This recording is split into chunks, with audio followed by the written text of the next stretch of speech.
Hello बच्चों, कैसे हो आप सब। उम्मीद करता हूँ आप सब अच्छे होंगे और स्वागत है आपका अपने इस यूट्यूब चैनल पर।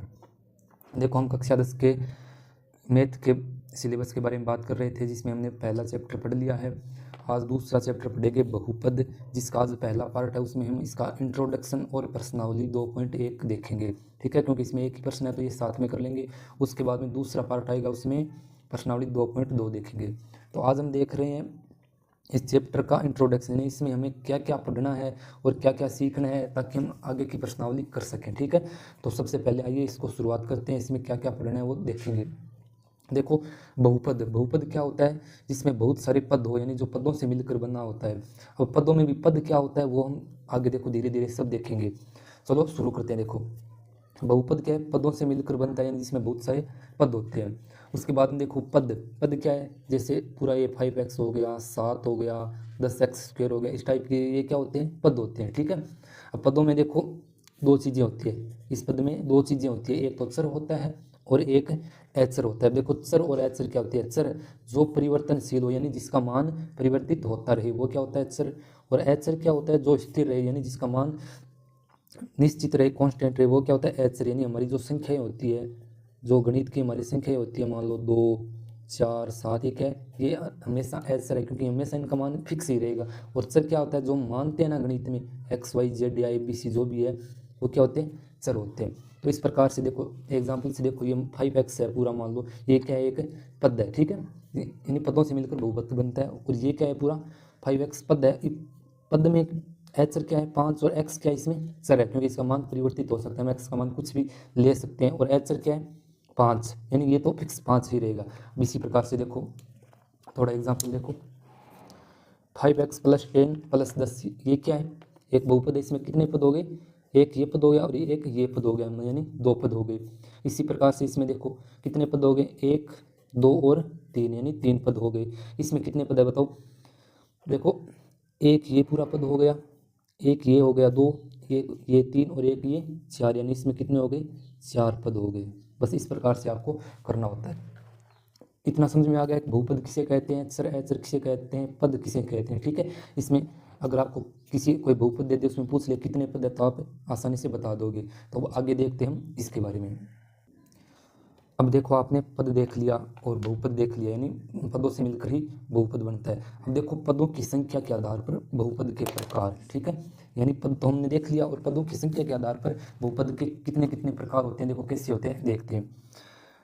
पदों के आधार पर, यानी किसी बहुपद में कितने पद है, एक पद है तो क्या होगा, एक पद ही हो जाएगा, यानी जिसमें एक पद हो। यानी इस प्रकार से 7x मान लो, 5x 15 मान लो, या 10x मान लो, क्या है, ये पूरा एक पद है। इस प्रकार से जिसमें 2 पद हो वो क्या होता है, द्विपदी होता है, ठीक है। नाम से पता चल रहा है, एकदम सरल है, कोई टेंशन की बात नहीं है। देखो, 7x + 5, यानी एक ये पूरा पद और एक ये 2 पद हो गए, इसमें भी 2 पद हो गए। इस प्रकार से ये द्विपदी हो गया।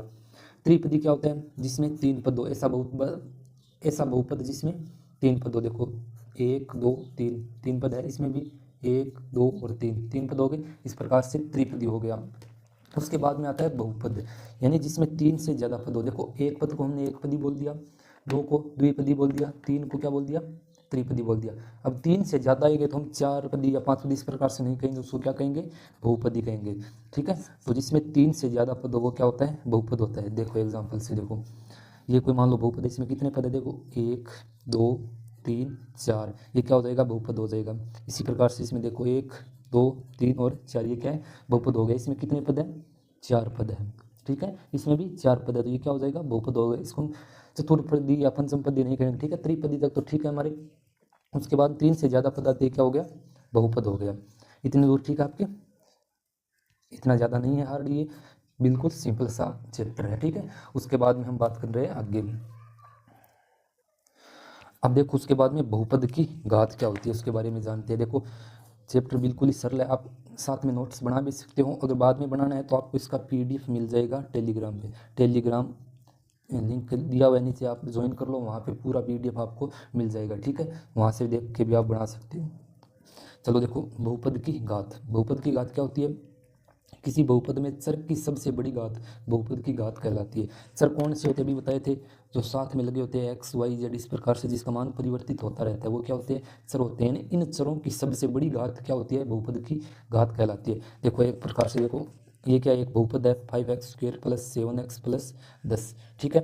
तो इस बहुपद में देखो इसकी घात कितनी होगी, घात के लिए क्या है, किसी बहुपद में चर की सबसे बड़ी घात है। अब ये क्या है, इसमें चर है x, ठीक है, इसमें सबसे बड़ी घात कितनी है, देखो यहाँ पर तो 1 होती है और यहाँ पर कितनी है, ये 2 है, तो इसकी घात कितनी हो जाएगी, 2 हो जाएगी, सबसे बड़ी घात देखनी है हमको। उसके बाद में इसमें देखो 7x³ + 9x⁴ + 10x⁵ + 11x⁴ 6 + 5, इसमें देखो चर की सबसे बड़ी घात देखो क्या एक्स है, इसमें चर है ना, तो इसमें यहाँ पे तो 3 है, यहाँ पे 4 है, यहाँ पे 5 है, यहाँ पे 6x की घात, तो सबसे बड़ी घात कौन सी होगी, 6, तो इसकी घात भी क्या हो जाएगी 6। बस इतना ही है, कोई ज़्यादा हार्ड नहीं है, ठीक है, आसानी से आप देख सकते हो। अब देखो एक छोटा सा नोट, देखो बहुपद की घात हमेशा पूर्ण संख्या होती है। क्या होती है, पूर्ण संख्या। पूर्ण संख्या क्या होती है, जो 0 से शुरू होती है अनंत तक जाती है, इस प्रकार से ये क्या होती है, पूर्ण संख्या होती है। यानी बहुपद की घात भिन्न नहीं हो सकती, यानी बट्टा में, और नेगेटिव नहीं हो सकती, ठीक है। तो बहुपद की घात हमेशा क्या होगी, 0 से लेकर अनंत तक कितनी भी हो सकती है, पूर्ण संख्या होगी, इतना आपको याद रखना है। 1 नंबर का कई बार क्वेश्चन आ जाता है कि बहुपद की घात क्या होती है, तो हमेशा पूर्ण संख्या होती है। अब आगे देखो, देखो घात के आधार पर बहुपद के प्रकार, पीछे हमने क्या देखा था, पदों के आधार पर बहुपद के प्रकार देखे थे ना, कितने प्रकार थे, उस प्रकार से घात के आधार पर बहुपद के प्रकार देखने।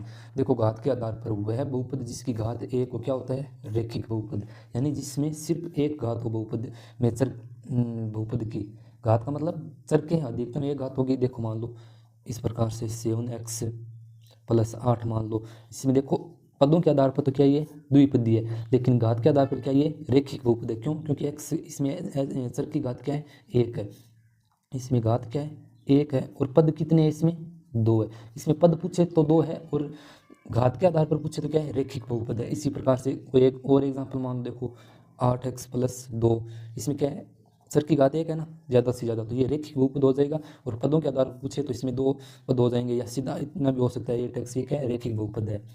अब जिस बहुपद की घात क्या हो 2, वो क्या होगा, द्विघात बहुपद, ठीक है। सबसे ज़्यादा हमारी ये काम आएगा, आपको ये पढ़ना है अच्छे तरीके से, आगे और समझा देंगे। द्विघात बहुपद का क्या मतलब है, जिसमें बहुपद की घात क्या हो, 2 हो। जैसे देखो इस प्रकार से 7x² + 10x + 2 = 0, इस प्रकार से मान लो। अब इसमें देखो ये क्या है, चर की ज़्यादा से ज़्यादा घात कितनी है, 2 है, तो ये क्या हो जाएगा, द्विघात बहुपद। अगर पदों के आधार पर पूछ ले तो क्या हो जाएगा, त्रिपदी, ठीक है, क्योंकि इसमें 3 पद है, तो इसमें घात तो कितनी हो गई, 2, और पद इसमें कितने हो गए, 3 हो गए टोटल, ठीक है, इस प्रकार से होगा। अब एक हो गया रेखिक और एक हो गया द्विघात। अब देखो त्रिघात बहुपद, यानी जिस बहुपद की घात क्या हो, 3 हो। देखो 7x³ + 11x² + 7x + 8 = 0, इस प्रकार से मान लो। इसमें क्या है, चर की घात ज़्यादा से ज़्यादा कितनी है, 3 है, तो ये क्या हो गया, त्रिघात बहुपद हो गया। अब देखो 2 एग्जाम्पल आप करके बताओ, इसमें क्या है, कितने पद है और कितनी घात है, बताओ। घात के आधार पर और पदों के आधार पर इनके प्रकार बताने हैं आपको। देखो इसमें पद कितने, पहले देखो 1, 2 और 3, कितने पद हो गए, 3 पद हो गए, यानी त्रिपदी हो गया पदों के आधार पर। और घात कितनी है इसकी, ज़्यादा से ज़्यादा, देखो चर की घात कितनी है, 2 है, ये क्या हो गया, द्विघात बहुपद हो गया। इसमें देखो कितने पद है, 1, 2, 3 और 4, 4 पद हो गई, और घात कितनी हो गई इसमें, यानी चर की सबसे बड़ी घात कितनी है इसमें, 3, 2, 1, यानी 3 है, तो ये त्रिघात बहुपद हो गया।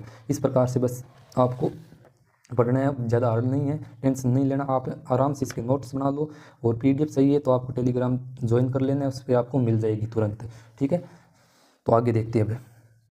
हाँ, अब आगे देखते हैं अगला पार्ट। इसमें देखो क्या है, बहुपद के शून्यक, यानी इसमें बहुपद के शून्य ज्ञात करना है, और कितने शून्यक होते हैं वो देखने होते हैं, ये इसमें इंपॉर्टेंट पार्ट रहेगा, ठीक है। तो आपको अच्छे से देखना है। देखो बहुपद के शून्यक क्या होते हैं, देखो चर का वह मान जिस पर बहुपद का मान क्या हो जाए, शून्य हो जाए, वो क्या होते हैं बहुपद के शून्यक। देखो नाम से ही पता चल रहा है, यानी कोई मान लो चर दे रखा है, उसका वह मान जिस पर इस बहुपद का मान क्या हो जाए, शून्य हो जाए। कैसे, देखो अभी देखो, ये मान लो कोई बहुपद है 5x + 10, ये बहुपद है, तो इसका शून्य क्या होगा, यानी इसमें चर है ना x, इसका कौन सा मान रखे ताकि इस पूरे का मान क्या आ जाए, 0 आ जाए। देखो इसको ऐसे करेंगे, 5x + 10 बराबर क्या हो गया, 0। यहाँ से देखो 5x बराबर, ये इधर प्लस के तो इधर माइनस के हो जाएंगे। उसके बाद में देखो 5x बराबर -10, और ये 5 क्या गुणा में है, तो इधर नीचे आ जाएगा, क्या भाजक में आ जाएगा, तो 5 दूए 10, यानी -2 आ गया x का मान। अब इसमें देखो हम x की जगह अगर -2 रखेंगे ना, 5 × -2 + 10, तो इसका मान कितना हो जाएगा, -10 + 10 कितना हो गया, 0। अतः इसका ये क्या हो गया, शून्यक हो गया। इस प्रकार से चर का वह मान जिस पर बहुपद का मान क्या हो जाए, शून्य हो जाए, बस यही उसका शून्यक होता है। अब देखो शून्यक अलग अलग बहुपदों के लिए देखते हैं हम। रेखिक बहुपद में देखते हैं। रेखिक बहुपद आपको बता दिया जिसमें घात क्या हो, चरों की घात क्या हो, अधिकतम एक घात हो, यानी इसमें क्या है ax + b, इस रूप से ये रेखिक बहुपद होता है। देखो चर की घात एक है यहाँ पे, तो इसका शून्य क्या हो जाएगा, माइनस का b/a, यानी ये देखो इसके बराबर कर दिया ना, ax बराबर b, यहाँ पे प्लस का है तो इधर जाएगा माइनस का हो जाएगा, यहाँ से x बराबर माइनस का b/a, यानी ये क्या है इसका शून्यक हो गया। तो अब देखो रेखिक बहुपद है, इसके कितने शून्यक आए हैं हमारे पास, एक शून्यक आया है। इस प्रकार से जितने भी घात का बहुपद है ना, उसकी घात के बराबर शून्यकों की संख्या होती है। देखो शून्यकों की संख्या बराबर बहुपद की घात, यानी बहुपद में अगर जितने भी घात दे रखी हो तो वो क्या, शून्यकों की संख्या क्या होगी, उतनी होगी। मान लो कोई द्विघात है तो उसके शून्य कितने होंगे, 2। अगर कोई त्रिघात बहुपद है तो उसके शून्य कितने होंगे, 3। इसी प्रकार से जितने भी ज़्यादा से ज़्यादा घात है ना, तो उसमें ये शून्यक हो जाएंगे, ठीक है।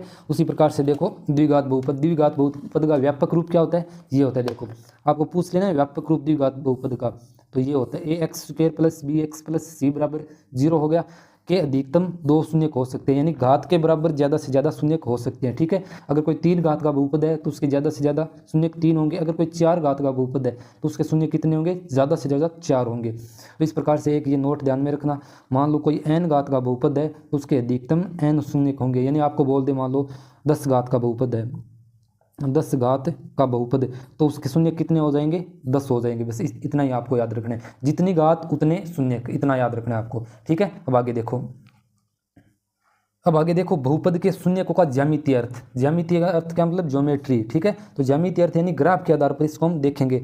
ग्राफ आप जानते ही होंगे, इसमें ये क्या होता है, x होता है, और जो खड़ी लाइन होती है वो क्या होती है, y होती है, और यहाँ पे क्या हो गया, मूल बिंदु 0 हो गया। तो देखो किसी बहुपद y बराबर p(x) का ग्राफ x को जितनी जगह प्रतिच्छेद करता है या स्पर्श करता है वही इसके शून्यक होते हैं, ठीक है। कैसे, मान लो कोई भी ग्राफ दे रखा है आपको, उसमें अगर वो ग्राफ x को कहीं पे काट रहा है या स्पर्श कर रहा है, टच कर रहा है, तो वो क्या हो जाएगा, उसके शून्यक हो जाएंगे। इस प्रकार से मान लो ऐसे चल रहा है कोई, तो इसमें x को कितनी जगह काटा है, देखो एक यहाँ पे काट दिया और एक यहाँ पे काट दिया, तो इसके शून्यक क्या हो जाएंगे, 2 हो जाएंगे। बस इसी प्रकार से आपको ये याद रखना है कि किसी बहुपद y बराबर p(x) का ग्राफ x को जितनी जगह प्रतिच्छेद करता है यानी काटता है या स्पर्श करता है यानी टच करता है सच्चाई, तो वह उसके क्या हो जाएंगे, शून्यक हो जाएंगे। देखो एक एग्जांपल से देखते हैं। ये क्या दे रखा है हमको, कोई ग्राफ दे रखा है, उसमें ये क्या है, इसका आलेख है p(x) का बहुपद का, ठीक है। तो इसमें देखो इसके शून्य कितने होंगे, इसके शून्य कितने होंगे बताओ आप, इसके और इसके भी शून्य कितने होंगे हमारे पास। देखो क्या बताया अभी, x को जहाँ भी टच कर रहा है या काट रहा है तो वो क्या हो जाएगी, इसके शून्य हो जाएंगे। देखो ये ग्राफ है, इसमें एक तो यहाँ पे काट रहा है और यहाँ पे देखो ये तो y आ गया और एक यहाँ पे टच कर रहा है, तो इसके शून्य कितने हो जाएंगे, 2 हो जाएंगे। इसी प्रकार से इसमें देखो एक जगह यहाँ पे एक, यहाँ पे 2, एक यहाँ पे 3 और एक यहाँ पे 4, तो इसके शून्य कितने हो जाएंगे हमारे पास से, 4 हो जाएंगे। बस इतना याद रखना है आपको। अब देखो द्विघात बहुपद अभी बताया आपको इस रूप का होता है, ठीक है। ax² + bx + c बराबर 0 का ग्राफ a पर निर्भर करता है, यानी ये जो a है ना, a के मान पर निर्भर करता है कि ये इस a के मान पर निर्भर करता है कि ये ग्राफ ऊपर की साइड बनेगा, यानी a नेगेटिव है या पॉजिटिव है, ठीक है। a पर निर्भर करता है, अतः इसका ग्राफ या तो इस प्रकार से बनेगा, ठीक है। मान लो ग्राफ इस प्रकार से बनेगा या फिर इस प्रकार से बनेगा, ठीक है। ये a के ऊपर निर्भर करता है, ठीक है। ए पॉजिटिव है तो इस प्रकार से और ए नेगेटिव है तो ये इस प्रकार से बन जाएगा, इतना आपको याद रखना है। और अब देखो आपकी जो प्रश्नावली 2.1 है ना, प्रश्नावली 2.1, उसमें बस एक ही क्वेश्चन है, वो क्या है, इस ग्राफ पे आधारित है, शून्यक के ज्यामितीय रूप से आधारित है, वो देख लेते हैं हम साथ में ही। देखो अभी देखो हमारे पास एक क्वेश्चन है 2.1 का, प्रश्नावली 2.1 का, इसमें देखो एक इक्वेशन है, ये हम साथ में कर लेंगे। इसमें देखो सिर्फ देखना है इसके शून्य कितने होंगे, ठीक है। तो ये ग्राफ दे रखे हैं, उसमें आपको देखना है x को कितनी बार टच कर रहा है या काट रहा है। देखो इसमें x पे कहीं पे आ रहा है क्या, नहीं आ रहा है ना, तो इसके 0 शून्य हो जाएंगे। इसमें देखो एक जगह आ रहा है तो इसका 1 शून्य हो जाएगा। इसमें देखो 1, 2 और 3 जगह आ रहा तो इसके 3 शून्य हो जाएंगे। इसी प्रकार से इसमें देखो 1 और 2 जगह x को काट रहा है, इसमें कितनी जगह काट रहा है, देखो 1, 2, 3 और 4, तो इसके 4 शून्य हो जाएंगे। इसमें देखो एक जगह यहाँ पे काट रहा है, यहाँ पे क्या टच कर रहा है, 2 और 1 3, तो यहाँ इसके उत्तर क्या आ जाएगा, 3 आ जाएगा। बस 2.1 इतनी है आपके। उसके बाद में हम थोड़ा सा इंट्रोडक्शन और बाकी है इसका, वो देखेंगे। उसके बाद में अगले पार्ट में हम प्रश्नावली 2.2 करेंगे, जो आपको एकदम अच्छे से समझाया जाएगा, और आप नीचे लिंक दिया हुआ है वहाँ से देख सकते हो इसका पार्ट 2। देखो आगे देखते हैं। अब देखो इसमें इंट्रोडक्शन में थोड़ा सा और बाकी है, वो देख लेते हैं, क्योंकि ये हमारे प्रश्नावली 2.2 में काम आएगा। ठीक है, तो देखो अगला क्या है टॉपिक इसमें, बहुपद के शून्यकों और चरों में संबंध। शून्यक मैंने आपको अभी बता दिए, यानी चर का वह मान जिस पर बहुपद का मान क्या हो जाए, शून्य हो जाए, और चर तो बता ही दिया। ठीक है, जिसका मान परिवर्तित होता रहे, हम जो मानते हैं वो क्या इसके चर होते हैं। तो देखो रेखिक बहुपद के लिए, रेखिक बहुपद क्या होता है, ax + b इस टाइप का होता है। तो इसका एक शून्यक होगा, वो क्या होगा, माइनस का b/a, यानी एक शून्य को हम अल्फा मान लेते हैं, ये अल्फा साइन होता है। ठीक है, इनको हम अल्फा बोलते हैं, और एक होता है बीटा, वो आपके आगे आएगा। देखो तो इसका एक शून्य हो गया -b/a रेखिक बहुपद के लिए। तो ठीक है, यानी जिसमें चर की घात 1 है। अब द्विघात बहुपद के लिए देख रहे हैं। द्विघात बहुपद क्या होता है, जिसमें चर की घात क्या हो, ज़्यादा से ज़्यादा 2 हो। ठीक है, तो द्विघात बहुपद का व्यापक रूप तो ये हो गया ax² + bx + c = 0। अब इसके अधिकतम 2 शून्य होंगे, क्योंकि जितनी ज़्यादा घात होंगी उतने ही शून्य होंगे, यानी घात बराबर शून्य होते हैं, आपको ये याद रखना है। इसके 2 शून्य होंगे, मान लो पहला शून्य का है, इसके 2 शून्य होंगे, मान लो पहला शून्य अल्फा मान लेते हैं, और दूसरा शून्य क्या मान लेते हैं, बीटा। ठीक है, ये आपके गणितीय संक्रिया आपको याद रखना है, अल्फा और बीटा। अब देखो ये 2 शून्य होते हैं ना, इनमें और इसके चरों में संबंध देखना है हमें को। अब देखो ये जो शून्य होते हैं ना, उनका और ये जो चर दे रखे उनमें हमको उनमें हमको संबंध देखना है। कैसे, देखो शून्यकों का योगफल, योगफल यानी 2 शून्य हमारे पास द्विघात बहुपद के अल्फा और बीटा, यानी अल्फा + बीटा बराबर क्या होता है, -b/a। जो अभी हमारे पास समीकरण थी ना, ax² + bx + c = 0। तो इसमें क्या है, b तो यहाँ से ले लिया और a यहाँ से ले लिया, यानी b के साथ में क्या है x, तो x का गुणांक और माइनस लगा हुआ है तो माइनस लगा दिया, यानी शून्यकों का योगफल बराबर क्या होता है, -x का गुणांक अपॉन x² का गुणांक। a किसके साथ, x² के साथ है, तो x² का गुणांक। इसी प्रकार से शून्यकों का गुणनफल अल्फा × बीटा बराबर क्या है, एचर संख्या। ठीक है, ये एचर संख्या हो गई क्योंकि इसका मान निश्चित है, और अपॉन क्या हो गया, इसके बट्टा में क्या हो गया, x² का गुणांक, यानी जो x² के साथ है, यानी c/a एचर संख्या बटे x² का गुणांक। तो आपको इतना याद रखना है बस कि शून्यकों का योगफल किसके बराबर होता है, -b/a के, और शून्यकों का गुणनफल किसके बराबर होता है, c/a के। देखो एक इस प्रकार से, देखो ये मान लो कोई समीकरण दे रखा है आपको, बहुपद दे रखा है x। अब देखो इस प्रकार से, देखो ये मान लो कोई बहुपद दे रखा है आपको x² + 7x + 10, तो हमको इसका योगफल ज्ञात करना है शून्यकों का। देखो शून्य क्या होंगे वो तो हम अलग तरीके से निकालेंगे। इसके 2 शून्य आएंगे अल्फा और बीटा, वो क्या क्या आएंगे वो हम अभी आगे पढ़ेंगे। इससे पहले सीधा एक साथ देख लेते हैं इसका अल्फा + बीटा, यानी इसके शून्यकों का योगफल देख लेते हैं। बराबर क्या था योगफल के लिए, -b/a, यानी x का गुणांक बटे x² का गुणांक है, तो माइनस ये हम b मान लिया। इसमें व्यापक रूप क्या है, ax² + bx + c, तो x के साथ वाला b हो गया, यानी 7 और माइनस पहले से लगा हुआ है, बट्टा a कितना है, x के साथ में क्या 1 है, तो ये 1 हो गया। इसी प्रकार से अल्फा × बीटा बराबर क्या था, c/a, तो c का मान कितना हो जाएगा हमारे पास, 10/1। बस यही देखना है, इतना ही करना होता है आपको। अब हम आगे देखेंगे इसके शून्य निकाले कैसे जाते हैं। इसके 2 शून्य होंगे अल्फा बीटा, वो क्या क्या होंगे, फिर उसके बाद हम चेक करेंगे कि अल्फा + बीटा इतना आ रहा है क्या, और अल्फा × बीटा इतना आ रहा है क्या। चलो आगे देखते हैं। अब देखो द्विघात बहुपद के शून्य की ज्ञात करना, हालांकि ये आप कक्षा 9 में सीख चुके हैं। ठीक है, अभी तो आप अच्छे से आता होगा, लेकिन फिर भी आपको दोबारा एक बार बता देते हैं, क्योंकि ये 9th क्लास का टॉपिक है, शून्य की ज्ञात करना, वो आप अच्छी तरह से जानते होंगे। चलो फिर भी हम देख लेते हैं। देखो इस प्रकार से अगर कोई आपको समीकरण दे रखा हो ना, तो उसके कैसे निकालेंगे। ये जो द्विघात बहुपद है उसमें हम क्या करते हैं, पहले और लास्ट वाला जो एचर संख्या है ना, उनको गुणा करते हैं। पहले इसमें a है ना, इसके साथ x के साथ जो a होता है x² के साथ उनको, और लास्ट में वह एचर संख्या को गुणा करते हैं। देखो x² के साथ क्या है 1 गुणा इसके साथ क्या है 10, तो हमको 10 आना चाहिए। ठीक है, और जो बीच में पद दे रखे हैं ना, वो क्या है, उसके हम टुकड़े करने 7x है, और टुकड़े से करने कि उसको जोड़ो या घटाओ तो क्या आएगी वापस से 7x, और गुणा करने पे क्या आना चाहिए, जो हमने पहले और लास्ट वालों को गुणा किया ना, 1 × 10 10 आना चाहिए। इस प्रकार से 2 संख्याएं ऐसी देखनी है हमको कि गुणा करने पर तो 10 आए, और जोड़ने या घटाने पर क्या है 7 आए। तो इसके लिए सबसे सरल तरीका क्या है, पहली संख्या को और लास्ट वाले को गुणा करके देख लो, देख लिया। अब इनका गुणनखंड निकाल दो। देखो 10 का गुणनखंड करेंगे तो क्या आएगा, इस प्रकार से गुणनखंड करते हैं। पहली प्रश्नावली में आप अच्छे से जानते होंगे, 10 में 2 का भाग देंगे तो 5, इसमें 5 का भाग देंगे, यानी 10 बराबर क्या आ गया 2 गुणा 5। अब दो संख्या देखनी हमने, अब दो संख्या देखनी हमको कि गुणा करने पे तो 10 आए और जोड़ने पे क्या आए 7 आए। तो इस गुणा करने पे 10 आ रहा है और जोड़ने पे 2 और 5 को जोड़ेंगे तो क्या आ जाएगा प्लस का 7 हमको चाहिए। तो इस प्रकार से एक्स स्क्वायर प्लस मान लो 5x प्लस 2x, यानी इसको जोड़ेंगे तो वापस क्या आ जाएंगे 7x आ जाएंगे ना। बस इतना ही चेंज किया, प्लस 10 बराबर 0। बस इतना ही करना आपको। अब देखो यहाँ से और यहाँ से एक x कॉमन ले लो, एक x कॉमन यानी उभयनिष्ठ ले लिया, तो यहाँ पे क्या बचेगा x बच जाएगा क्योंकि x गुणा x, प्लस 5 के साथ x है ये बाहर ले लिया तो यहाँ पे 5 बच जाएगा प्लस। अब देखो यहाँ पे x है और यहाँ पे नहीं है तो x तो कॉमन नहीं ले सकते, 2 ले सकते हैं। देखो तो यहाँ पे क्या बच जाएगा x प्लस 10 में 2 का भाग देंगे यानी 2 बाहर लेंगे तो क्या बच जाएगा 5। अब इन ब्रैकेट को खोलेंगे ना तो वापस यही आ जाएगा, ठीक है, एक्स स्क्वायर प्लस 5x और इधर 2x प्लस 10 सेम ही आ जाएगा। बस इतना ही चेंज किया है।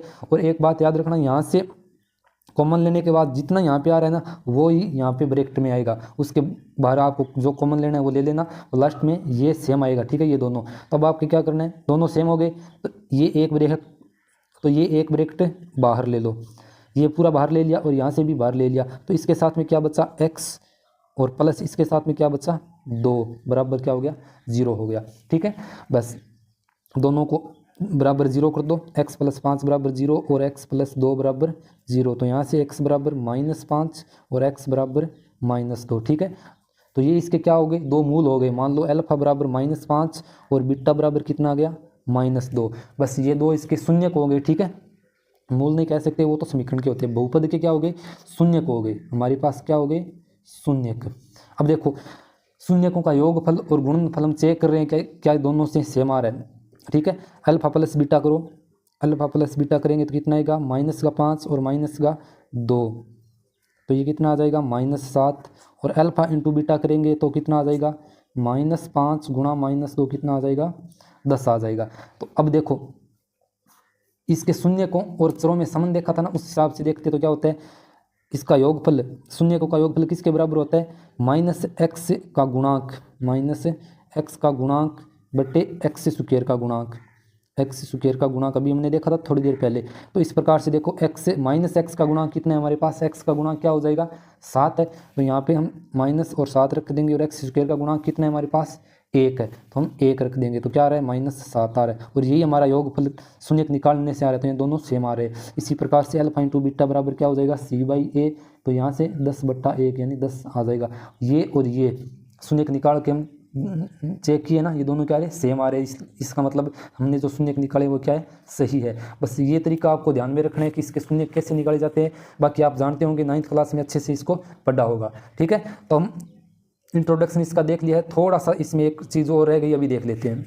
देखो इसका इंट्रोडक्शन हमने देख लिया प्रश्नावली दूसरी का, और इसमें लास्ट में थोड़ा सा पॉइंट रहा है, उसके बाद हम प्रश्नावली 2.2 करेंगे क्योंकि 2.1 हमने साथ में कर लिया है। देखो इसमें क्या दे रखा है, माना शून्यक दिए होने पर बहुपद ज्ञात करना। इतनी देर तो क्या था, आपको बहुपद दे दिया और शून्यक पूछ लिया, अब क्या है शून्यक दे दिया और बहुपद पूछ लिया कि इसका बहुपद क्या आएगा। देखो माना शून्यक क्या दे रखे हैं अल्फा और बीटा दे रखे हैं, ठीक है, तो इसका बहुपद कैसे निकालेंगे। बहुपद का व्यापक रूप क्या होगा, x square minus alpha plus beta into x plus alpha beta, ठीक है। अल्फा प्लस बीटा ये क्या हो गया शून्यकों का योग, क्या हो गया शून्यकों का योग, और अल्फा इंटू बीटा क्या हो गया शून्यकों का गुणनफल। अब आपको मान लो क्वेश्चन में दे दे कि किसी बहुपद में उनके शून्यकों का योग तो इतना दे रखा है, मान लो जितने भी आपको बोल दे, और गुणनफल इतना दे रखा है, तो उसका बहुपद क्या होगा। तो आपको बस इतना याद रखना है, एक्स स्क्वायर माइनस शून्यकों का योग into x plus alpha into beta यानी शून्यकों का गुणनफल बराबर 0 कर देना है, बस इतना ही करना है। तो इसी के साथ आपका इंट्रोडक्शन यहाँ पे समाप्त हो जाता है। अब एक्सरसाइज हम 2.2 करेंगे अगले पार्ट 2 में, ठीक है। तब तक आप हमारे साथ जुड़े रहे और अभी से सब्सक्राइब करके रख लो, आपको यहाँ पे कल का पूरा सिलेबस करवाया जाएगा, ठीक है। प्रश्नावली 1 हमने देख ली, ये दूसरी चल रही है, इसी प्रकार से हम आगे करते जाएंगे। तो जुड़े रहे हमारे साथ और मिलते हैं नेक्स्ट वीडियो में।